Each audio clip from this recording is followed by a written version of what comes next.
से किचक को आश्वासन दे कही चपला आपण व्यस्त हूँ ना मुझे से नारी की आनी आपण पाखे पहुँचे सी जदि जानीदेव आपण को देखीदेव आपण जड़े एत क्षमताशाली व्यक्ति ताले से छाड़ भजीब तुम्भ कुत्ता पति की छड़ी लता ललना प्रीति न हुए कली लता ललना ये दी को प्रीति कलना करहबनी लतिका एक तरु आश्रय थाए पासे जपी अन्य बिटप पाए गोटा लताटा लटौच ये गचर अच्छी किसी समय किसी दिन पर देखा से गछ को से लटई गला नारी मैंने होती से यहाँ हूँ किचक दृष्टि जो मैंने खल प्रकृतिर नारी दुष्टा नारी ताकू से समालोचना कर तेणु बड़ जिनिस हूँ गंगाधर मेहर को पांचटा नारी पांचटा आदर्श जेतु बहुत झील मान मुझे देखुची पांचटा नारी ताकर प्रथम प्रकाशित काव्य हूँ इंदुमती इंदुमती रे इंदुमती प्रथम नारी द्वितीय हूँ कीचकवध कीचकवध हूँ शैलेन्द्री द्रौपदी द्वितीय नारी तृतीय तृतीय हूँ तपस्विनी तपस्विनी रोचंती माँ सीता माँ लक्ष्मी रागिनी शक्ति संपन्ना सी हूँ तृतीय नारी चतुर्थ चतुर्थ रोचंती प्रणय वल्लभ शकुंतला शकुंतला होती चार नारी पांच पांच होती पद्मिनी पद्मिनी रे पद्मिनी ये तांकर पांच नारी स्वर्गधाम विचरण करुले मरधाम विचरण करुले अमरधाम विचरण करुले मरधाम प्रति सदाबले सदाचारिबा सदा आग्रही ये पांच नारी पांचटा आदर्श जहाँ कहती जत्र नजस्तु पूज्यते रमन्ते तत्र देवता नारी मानक जो सम्मान दि जाए नारी मानकर जितेबले पूजा करा जाए से समाज हुए श्रृंखलित समाज व्यवस्था ठीक भाव में चले जदि नारी मानक टिके अवमानना करा जाए ताकू मर्यादा हानि करा जाए ताले समाजर व्यवस्था भुशुड़ी पड़े मैडम समाज व्यवस्था सुदृढ़ करने नारी मानक उपयुक्त सम्मान देवाक पड़ो से सम्मान रु समग्र ओडिया साहित्य रे गंगाधर मेहर टिके हेले पछकू जाइना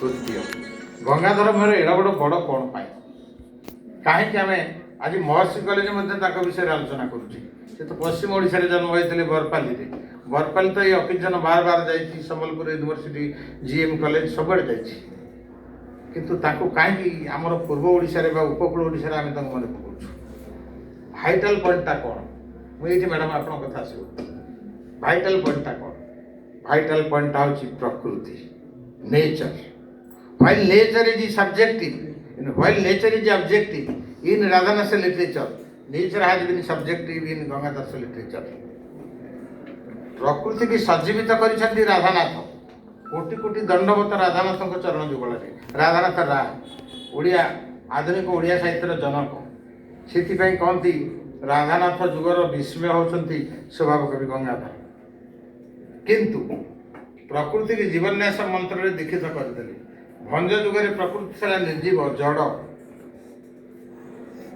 प्रकृति एत भंज प्रकृति प्रति दृष्टि देना प्रकृति वर्णना किंतु प्रकृति को सजीवित करना राधानाथ सजीवित करते जीवन्यास मंत्र दीक्षित करते चिलिका मास्टर पीस हूँ राधानाथ चिलिका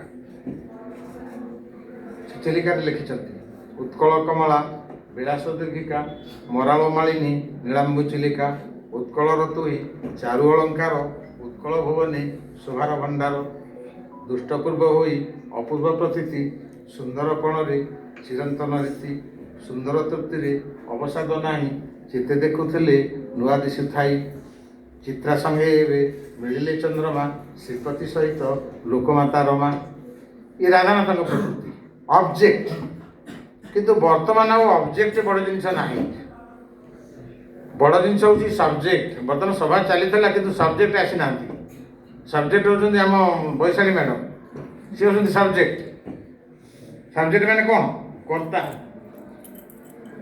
माने ये अनुष्ठान कर्त्री स्त्रीलिंग कहले से कर्त्री सी हूँ कर्त्री जो सुयोग्या कर्त्री ତେଣୁ ସିଏ ଯେତେବେଳେ ଆସିଗଲେ ସମସ୍ତେ ପୁରା ଚଳଚଞ୍ଚଳ ହେଇଗଲେ।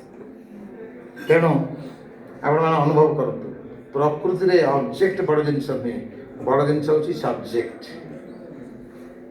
ଗଙ୍ଗାଧର କହିଲେ ମୋ ସାହିତ୍ୟରେ ପ୍ରକୃତି ହେବ ସବଜେକ୍ଟ।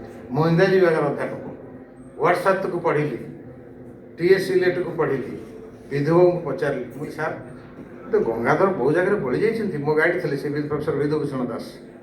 ମୁଁ ଗଙ୍ଗାଧର ତ ବଳି ଯାଇଛନ୍ତି ନା, ତୁମେ ତାହେଲେ ଗଙ୍ଗାଧରଙ୍କ ଉପରେ ଗୋଟେ ରିସର୍ଚ୍ଚ କର କମ୍ପେୟାରଟିଭ୍। ମୁଁ ଅଲରେଡ଼ି ମୋର 1800 ପୃଷ୍ଠା ହେଇଗଲାଣି, ହିଷ୍ଟ୍ରି ଅଫ୍ ଓଡ଼ିଆ ଲିଟରେଚର୍ ଚାଲିଛି ଲେଖା, ଇଂରାଜୀରେ ଲେଖୁଛି। ତେଣୁ ଗଙ୍ଗାଧର ପ୍ରକୃତି ହେଲା ସବଜେକ୍ଟ। କହିଲେ ମୋ ପ୍ରକୃତି ଆସୁଛି ବୋଲି ଅତିଥି ଅଭ୍ୟାଗତଟିଏ ଆସିଲା, ତାକୁ ଆଗ ୱେଲକମ୍ କରିବ, ତାକୁ ସେ ଶଙ୍ଖୋଳିବ। ମୁଁ ଯେମିତି ଆସିଲା ବେଳକୁ ପିଲାମାନେ ଯାଇ ଗେଟ୍ ପାଖରେ ଛିଡ଼ା ହେଇଯାଇଛନ୍ତି ଶଙ୍ଖୋଳିବା ପାଇଁ। ପ୍ରକୃତି ହେଇଛି ସବଜେକ୍ଟ। ମଙ୍ଗଳେ ଅଇଲା ଉଷା ବିକଚରା ଜୀବ ଦୃଶା, ଜାନକୀ ଦର୍ଶନ ତୃଷା ହୃଦয়ে বহি, কর পল্লবে নিহার মুক্তা ধরি উপহার, সতীঙ্ক বাস বাহার প্রাঙ্গণে রহি, কলকণ্ঠ কণ্ঠে কহিলা, দর্শন দিয় সতী রাতি পাইলা। ଏକ ମଙ୍ଗଳ ମୁହୂର୍ତ୍ତରେ, ଏକ ମାହେନ୍ଦ୍ର ବେଳାରେ ପ୍ରକୃତି ଆସୁଛି। ଦେଖନ୍ତୁ ସବଜେକ୍ଟ, ପ୍ରକୃତି ଆସୁଛି ନା, କାହିଁକି ଆସୁଛି ନା, ମା ଜଗଜ୍ଜନନୀ ଲାଦିନୀ ଶକ୍ତି ସମ୍ପନ୍ନା ମା ଲକ୍ଷ୍ମୀ ସୀତାଙ୍କୁ ସନ୍ଦର୍ଶନ କରିବା ପାଇଁ ତାର ବହୁ ଦିନରୁ ପିପାସା ଅଛି। ସେ ପିପାସାକୁ ଚରିତାର୍ଥ କରିବା ପାଇଁ ସେ ଆଜି ଆସିଛି। ଏବଂ ଆସୁଛି ଯେତେବେଳେ ହଠାତ୍ କ'ଣ ତା ଘରେ ବସିଯିବ। ମୁଁ ଆମର ଉର୍ମୀ ମ୍ୟାଡ଼ାମକୁ ପଚାରିଲି ଆମର ପ୍ରିନ୍ସିପାଲ କେତେବେଳେ ଆସିବେ, ନହେଲେ ମୁଁ ତାଙ୍କ ରୁମ୍କୁ ଯିବି। ମୁଁ ହଠାତ୍ ଯାଇପାରିବିନି, କଲିଂ ବେଲ୍ ମାରିବାକୁ ପଡ଼ିବ ନା, କାହିଁକିନା ସେ କେଉଁ ଅବସ୍ଥାରେ ଥିବେ, କ'ଣ ଥିବେ, ତେଣୁ ସେ କାଳେ ବ୍ୟସ୍ତ ଥିବେ, ମିଟିଂରେ ଥିବେ। କଲିଂ ବେଲ୍ ମାରିବି। କଲିଂ ବେଲ୍ କେମିତି ମାରିବି ନା, କଳକଣ୍ଠ କଣ୍ଠେ କହିଲା, ସକାଳ ହେଇଗଲା, କାଉ ଡାକେ କା କା, କୋଇଲି ଡାକେ କୁ।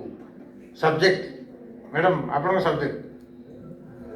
କଳକଣ୍ଠ କଣ୍ଠେ କହିଲା, ସକାଳ ହେଇଗଲା। ଦେଖନ୍ତୁ ପ୍ରକୃତି ପୁରା ଜୀବନ୍ତ। କଳକଣ୍ଠ କଣ୍ଠେ କହିଲା, ଦର୍ଶନ ଦିଅ ସତୀ